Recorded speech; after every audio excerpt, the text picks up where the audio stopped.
आज भी आपके साथ अचार गोश्त की बहुत ही मज़े की रेसिपी शेयर करूंगी और साथ में आपको ये भी बताऊंगी कि किस तरह से आप बनाएं कि आपका जो टाइम है वो आधा लगे, कुछ टिप्स एंड ट्रिक्स के साथ। तो सबसे पहले हम इसके लिए बना लेंगे अचार गोश्त का लिए मसाला। अचार गोश्त मसाले के लिए मेरे पास साबुत सौंफ है 1 टेबल स्पून, जीरा 1 टेबल स्पून, साबुत खुश्क धनिया 1 टेबल स्पून, ये भी मेरे पास साबुत है। और इसके बाद मेरे पास मेथी दाना है, ये भी 1 टेबल स्पून, ये भी साबुत है। सबसे पहले मैं इनको पीस लेती हूँ, फिर उसके बाद आपको दिखाती हूँ कि नेक्स्ट हमने क्या करना है। इन सारे मसाला जात को मैंने पीस लिया। अब इसके अंदर मैं डालूंगी 1/2 टी स्पून मेरे पास है गरम मसाले का पाउडर, हल्दी पाउडर भी 1/2 टी स्पून है, कलवंजी है मेरे पास 1 टेबल स्पून, 1 टेबल स्पून मेरे पास है कश्मीरी लाल मिर्च, चाट मसाला भी 1 टेबल स्पून है, और इसके बाद मोटी कुटी हुई सुरख मिर्च है 1 टीस्पून के करीब, और नमक है 1 टेबल स्पून। अब इन सारी चीज़ों को मैं जो पहले हमने मसाला पीसा था उसके अंदर डालूंगी और इन्हें मिक्स कर दूंगी। इन्हें हमने अच्छी तरह से कर लेना है मिक्स। कलवंजी मैंने पहले नहीं डाली, इसलिए नहीं डाली थी क्योंकि इसको अगर हम पहले डालते हैं और पीसते हैं ना तो इससे कड़वाहट आ जाती है, तो इससे अचार गोश्त का जो टेस्ट है ना वो ख़राब हो जाता है। तो इसलिए इस चीज़ का ख़ास ध्यान रखना है कि इसको हमने पीसना नहीं है, इसको हमने साबुत ही इस्तेमाल करना है। ये मिक्स हो गया है। तो अब मेरे पास है लेमन जूस, तकरीबन मेरे पास है 2 टेबल स्पून के करीब। अब उसके अंदर मैं डाल दूंगी ये जो मैंने मसाला बनाया था, तकरीबन 2 टेबल स्पून के करीब ही मैंने इसमें डाल दिया। अगर ये हमारा मसाला बच जाएगा तो हम इसे दोबारा से किसी भी कंटेनर में डालेंगे और डाल के इसे रख लेंगे। तकरीबन 2 माह जो है ये हमारा मसाला जो है फ्रिज के बाहर भी पड़ा रहेगा तो बिल्कुल भी ख़राब नहीं होगा। वैसे तो ये 6 माह भी चल सकता है। अब मैंने सब्ज़ मिर्चें ली हैं और सब्ज़ मिर्चों के अंदर यही मैंने जो मसाला बनाया है तो ये मैं इसके अंदर फिल कर लूँगी।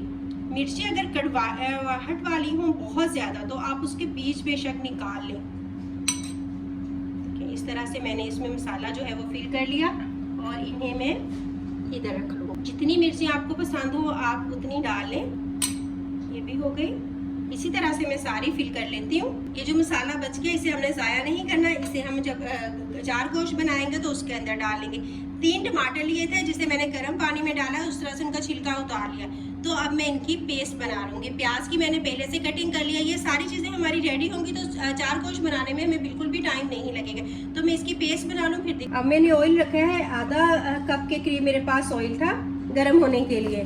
तो उसके अंदर मैं डाल दूँगी प्याज। एक प्याज था मेरे पास मीडियम साइज का जिसे मैंने काट लिया। तो अब हमने इसको ब्राउन करना है। इस तरह से आप बनाएंगे ना बहुत ही ज़बरदस्त अचार गोश्त बनेगा। आप चाहें तो इसे बीफ या मटन के साथ भी बना सकते हैं, लेकिन मैं यहाँ पे बना रही हूँ चिकन के साथ। अगर आप बीफ या मटन के साथ बनाएं तो आपको अलग से प्याज का मसाला बनाने की ज़रूरत नहीं है। बीफ या मटन में डालें और उसी तरह से उसको 5 मिनट के लिए वेट चलाएँ तो आपकी ग्रेवी जो है वो तैयार हो जाती है। तो मैं इसे ब्राउन करूँ फिर आपको दिखाती हूँ। प्याज हमारे ब्राउन हो गए हैं तो अब हमने इसके अंदर डाल देना है मसाला जो हमने अचार गोश्त का बनाया था, और इसी के साथ ही हमने इसके अंदर लहसुन और अदरक का पेस्ट डाल देना है। लहसुन और अदरक का पेस्ट फौरन में मैंने इसलिए डाला है कि मसाला जो है वो हमारा जले ना। अब हमने जो टमाटर की पेस्ट बनाई थी वो मैं इसके अंदर डाल दूँगी। तो इसे अब मैं थोड़ी देर के लिए पका लूँगी। अब यहाँ पे मैंने आहिस्ता आहिस्ता इसकी भुनाई करते रहना है ताकि जो प्याज थे वो अच्छे से उनकी ग्रेवी जो है वो बन जाए। अब इसकी भुनाई जो है वो बहुत ज़्यादा ज़रूरी है। जितनी अच्छे से इसकी भुनाई होगी उतना ही अच्छा इसका टेस्ट आएगा। तो इसलिए हमने इसको 5 से 7 मिनट लगा के अच्छे से इसकी भुनाई जो है वो कर लेनी है। ये मसाला हमारा भून चुका है तो अब मैंने इसके अंदर डाल देना है चिकन। मेरे पास तकरीबन 1.5 किलो के करीब चिकन है तो वो मैं इसके अंदर डाल दूँगी और अब मैंने इसकी भुनाई कर लेनी है अच्छी तरह से। नमक मिर्च आप अपनी मर्ज़ी के हिसाब से इसमें कम या ज़्यादा कर सकते हैं। अगर आपको ज़्यादा पसंद स्पाइसी पसंद हो तो आप इसमें एक्स्ट्रा मिर्च और डाल दें, लेकिन वैसे इस मसाले में जो मैंने बनाया था इसके अंदर परफेक्ट थी नमक और मिर्च, बिल्कुल सही थी मेरे हिसाब से। तो अब मैं इसकी भुनाई कर लूँगी। इसकी भुनाई हो गई है, तकरीबन मैंने 3 मिनट तक इसकी भुनाई किया। तो अब हम इसके अंदर डाल देंगे दही। दही जब भी इस्तेमाल करें हमेशा उसे फेंट के इस्तेमाल करें। मैंने तकरीबन इसके अंदर 3 टेबल स्पून के करीब दही डाल देना।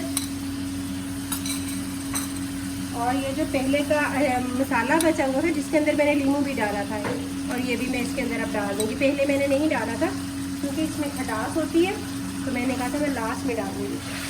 तो अब मज़ीद मैं इसकी भुनाई कर लूँगी तकरीबन 2 मिनट के लिए। बहुत ज़बरदस्त खुशबू आ रही है। 2 मिनट तक मैं इसकी भुनाई करूँगी, उतनी देर में हमारा चिकन जो है वो भी गल जाएगा। देखिए ऑयल भी सरफेस पे आ गया है, इसका मतलब है हमारा अचार गोश्त तकरीबन रेडी। स्टेज पे आप चाहें तो इसमें नमक मिर्च जो है वो टेस्ट कर। अचार गोश्त हमारा बिल्कुल रेडी हो गया है। तो अब मैं इसके अंदर डाल दूँगी पानी। जितना आपको इसमें ग्रेवी रखनी हो आप उससे थोड़ा सा ज़्यादा पानी डालें, क्योंकि जब ये पकेगा 5 मिनट तो पानी जो है वो थोड़ा खुश्क भी इसका होगा। तो ये देखिए मुझे इससे कम रखनी थी, तो मैंने तकरीबन इसके अंदर आधे से थोड़ा सा ज़्यादा गिलास जो था वो पानी का डाल दिया। और अब जो मेरे पास मिर्चें थी वो मैं इसमें डाल दूँगी ऊपर। मिर्चों को हमने हमेशा ऊपर ही रखना होता है, अंदर मिक्स नहीं करना। ये हो गया है तो अब मैं इसे दम निकालूंगी। थोड़ी देर में चूल्हा तेज़ करूँगी। जब ये अच्छे से पकने लग जाएगा ना तो मैं 5 मिनट बिल्कुल लो आंच पे इसे दम लगाऊंगी, फिर उसके बाद आपको दिखाती हूँ। तो अचार गोश्त जो है वो बिल्कुल रेडी है। तो अब मैं इसके अंदर थोड़ा सा सब्ज़ धनिया डाल दूँगी। बहुत ही ज़बरदस्त सी खुशबू आ रही है। तो अब मैं इसे डिश आउट करती हूँ और डिश आउट करके आपको दिखाती हूँ। ये देखिए इसकी ग्रेवी भी कितनी ज़्यादा स्मूथ बनी है और खुशबू भी बहुत ज़्यादा ज़बरदस्त सी आ रही है। अगर आज की रेसिपी आपको अच्छी लगी हो तो इसे लाइक कीजिएगा, चैनल पर न्यू है तो इसे ज़रूर सब्सक्राइब कीजिएगा। आज की यमी सी रेसिपी आपको कैसी लगी मुझे कमेंट सेक्शन में ज़रूर बताइएगा और अपना रखिएगा बहुत सारा ख्याल। अल्लाह हाफिज़।